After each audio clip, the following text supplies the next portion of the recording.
1973 to I think sometime in the mid-1880s, because there was this long deflationary period. It was the first Great Depression that economists refer to.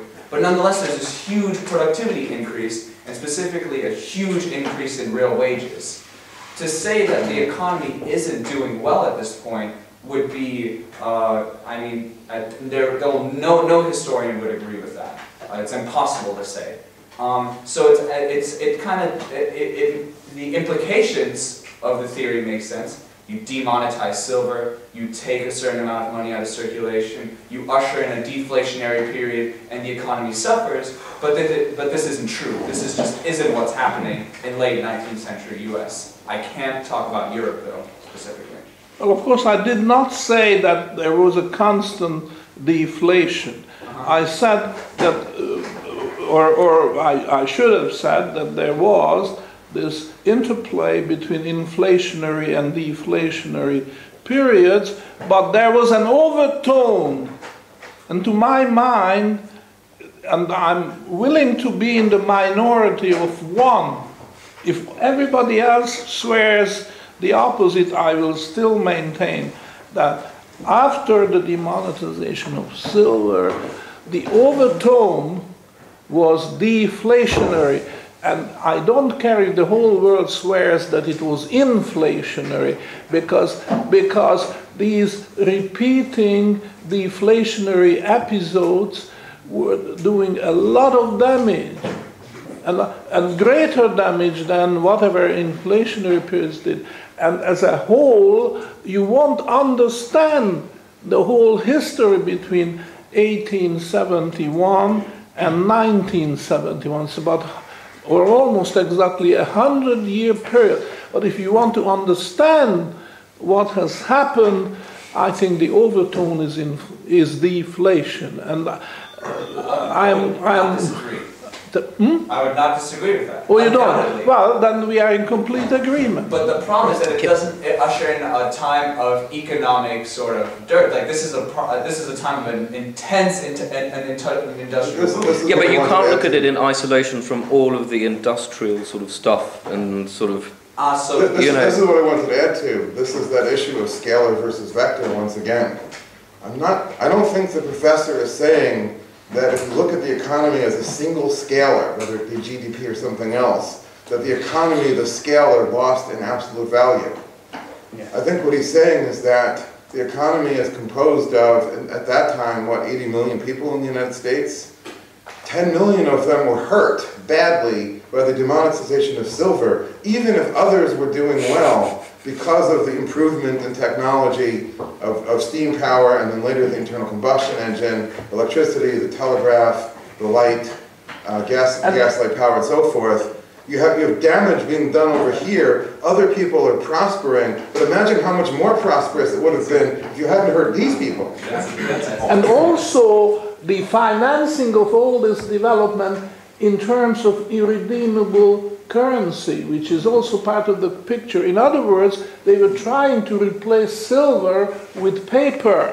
But as we all know, and we don't have to keep reminding ourselves how dangerous a course it is to move monetary metals out of circulation and put paper, irredeemable paper, back. This is damaging, this is dangerous, and it will in time strike back. So this is also part of what I'm saying. All this tremendous development, Alex also talked about that, industrial and transportation, transcontinental railways, transoceanic shipping, and all the rest of it. But the financing was not 100% solid. There was the worm eating slowly but surely. You know what's fascinating to me, I knew that William Jennings Bryan was opposed to the monometallic standard. I didn't know until you pointed out the picture in Bernanke's presentation that William Jennings Bryan was there whispering in Woodrow Wilson's ear, yeah, to Yeah. create the Fed. I didn't realize that connection, that character was still running around. I wish we had a better resolution of that picture. It's this painting which Bernanke reproduced in his lecture series at George Washington University. Perhaps the computer can get. Will you please experiment with it? Not now, but for a future lecture, and we'll try to see that actually William Jennings Bryan is standing next on the side of the seated President Woodrow Wilson, who is in the process of signing the Act, the Federal Reserve Act of 1913, and William Jennings Bryan stands by and looks at it with a queer smile on his face. Really? He would say that, well, sure, I lost 3 presidential elections, but ultimately I am the winner because we got the inflation what I've been fighting for. I just want to add, I think the professor already covered it in a way that you pull out silver here and you pump in credit there.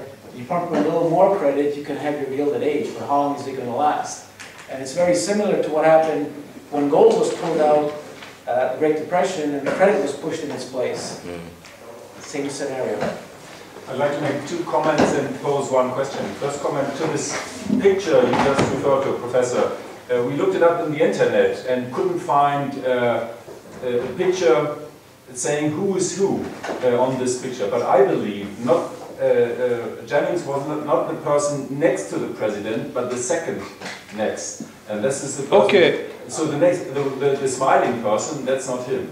Okay. Somebody, you have to check it. Well, the person that we established, we think it was Senator Aldrich, the guy who actually passed the thing through the first. But now, my second comment, I'd like to enforce what he said, stating that the demonetizing of silver hurt the economy doesn't mean necessarily that the economy was bad. It just states it is worse than it would have been if it hadn't been demonetized.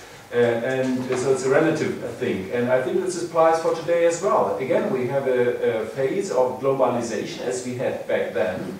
And China came into play in the 90s. And so today we would be much worse off if not China and India had come into play due to our monetary system. So I think you have to see. Now, but my question is, Professor, you talked of this, or you had this suspicion that there, or you suspected that there was a conspiracy. Who were then the conspirators?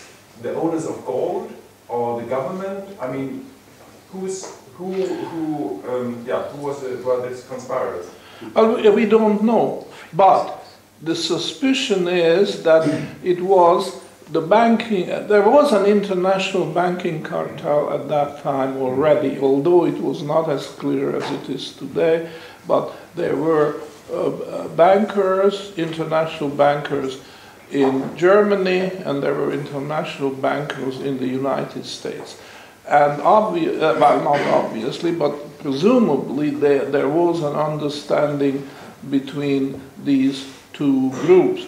And they had so much influence locally on their own government, the German government in Germany and the US government in the United States. And I think they were in complete agreement that silver was their enemy number 1. Gold was not even considered an enemy.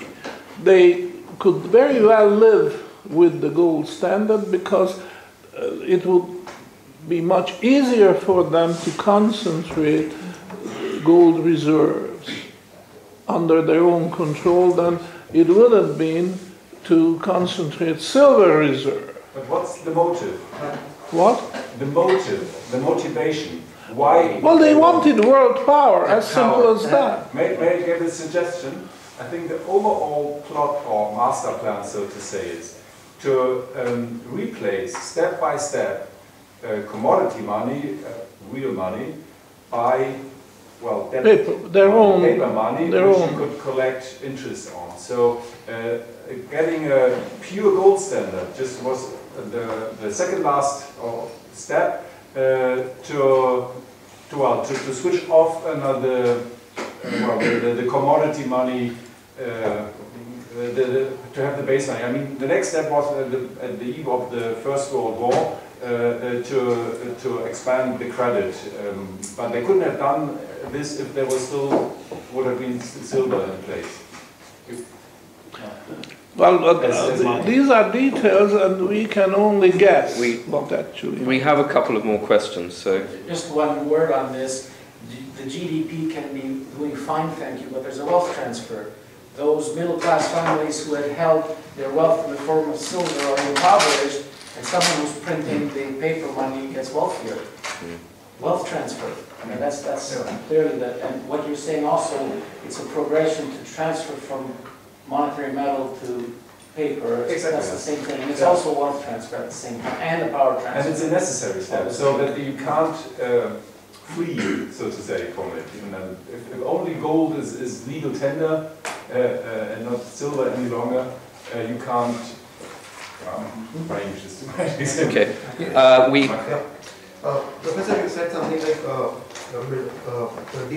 demonetization of silver was a major reason that you find economies in deflation, and that is actually, if you look at Western world today, in spite of printing money, there's more of deflationary episodes rather than inflationary episodes, right?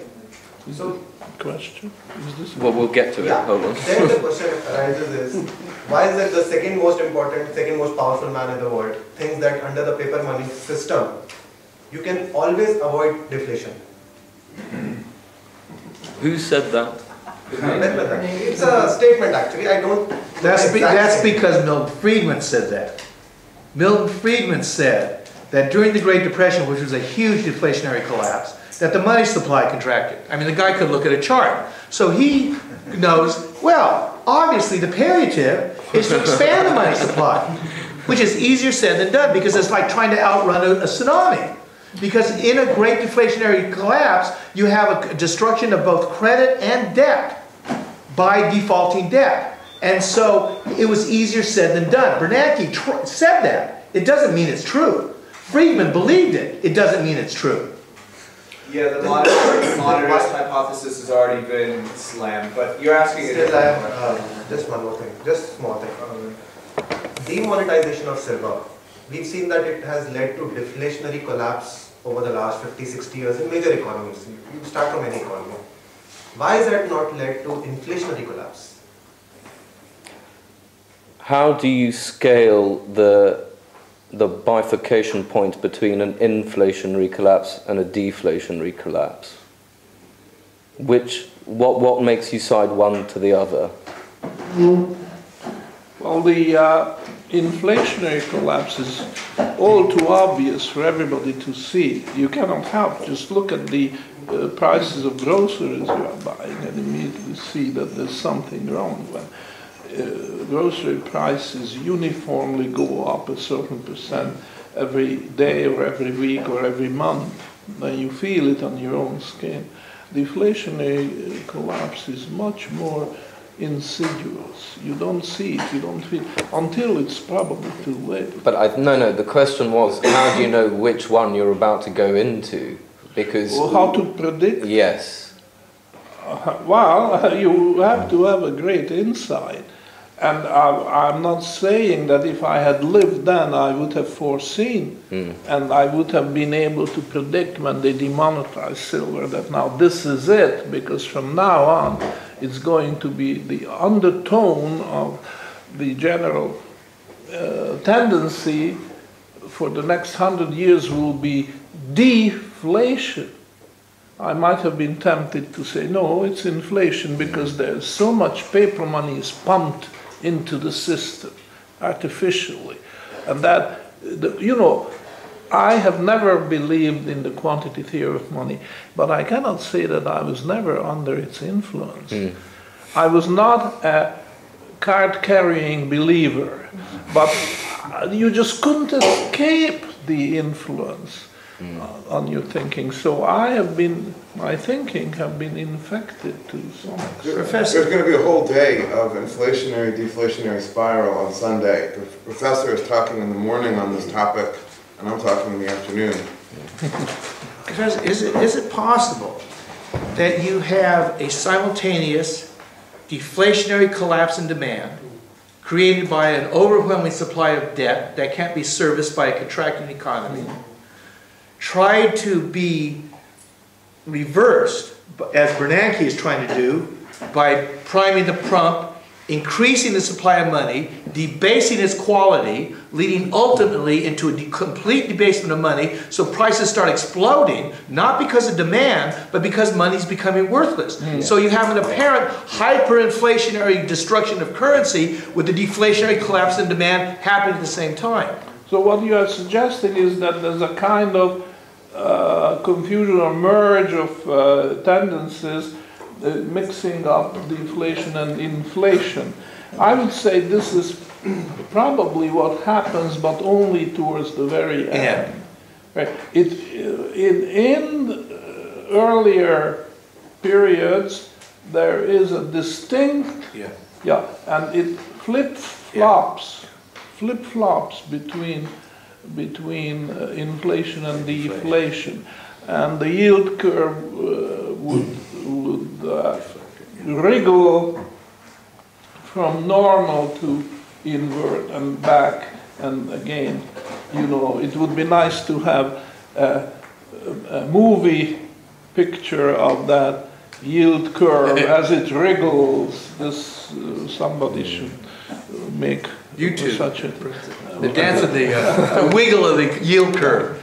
And by the way, this is not in answer to your question, but it just occurred to me, so let me say it, and it may not have that much merit to it, but the wiggling of contango and backwardation in the gold and the silver future markets reminds me of that wiggling.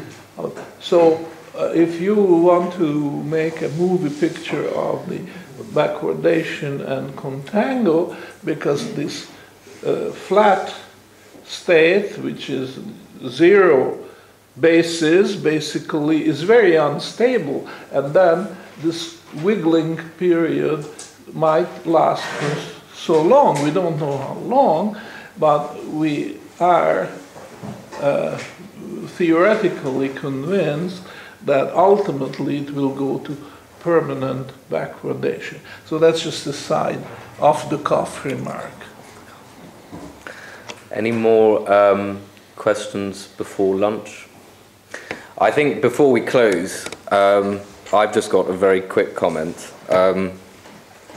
Germany and America is all very well at that time in the mid-19th century, but the United Kingdom was superior in all measures. You know, 1807 was the point at which the British Mint closed its doors to silver after a long period of having freshly coined silver just flowing out of the country because they priced the gold coin incorrectly. That was during Napoleon.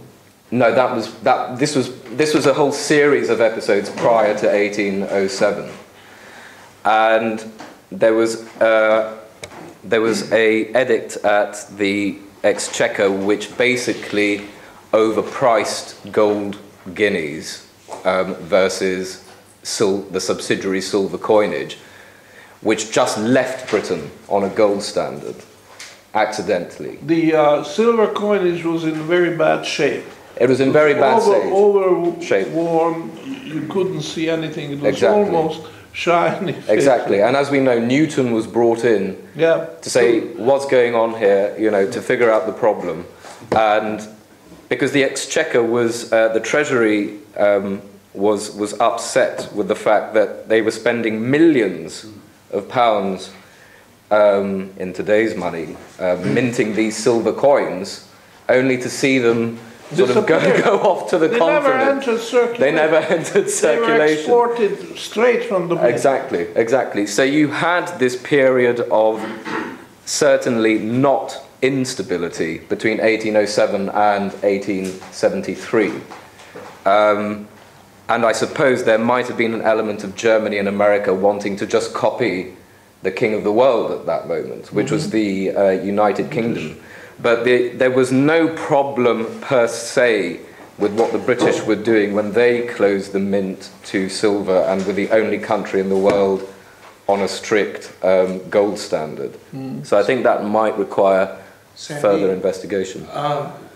There might be, I'm not sure, I'm just shooting in the dark here, but during this time, prior to 1843, to the first Opium War that the UK had with China, the flow of silver from the west to the east was phenomenal, because the Chinese would not accept the West paper money. And England was the largest buyer of Chinese goods, silks, teas, and porcelains, all right? And so the English had to ship huge amounts to China. There was a tremendous flow of silver bullion from the west to the east. Lasting for hundreds of years. Huge. And finally, this didn't stop until the British were able to get opium out of India and force the Chinese to accept it. But that may be one of the, I don't know what factor this played, but it may be, certainly this wasn't, something that the British didn't have to deal. They were just highly concerned about the flow of silver out to the east. Then maybe they were left on a gold standard, sort of as a consequence, just sort of made it the coin of the realm. I remember somewhat different version of the story, that the Napoleonic Wars end in 1815, and during this period from, I want to say, 1801 to 1815, the Bank of England suspends redeemability of its notes, as happens so often, and they don't go back until 1821. But when they go back in 1821, I want to say from memory, I don't even have a citation for this, that they go back on exclusively gold and not silver. Well, yeah, because that's 1807 or whatever was in between that. So. Well, the Napoleonic wars are raging on for 15-year wars. I mean, 1807 is smack in the middle. I mean, I don't know the significance of the date, but I know that when they go back on to redeemability in 1821, for some reason they only go back on gold but not on silver. Well, that's something to investigate. I know I've read it somewhere. I can't pull the citation. And you know they had a reason.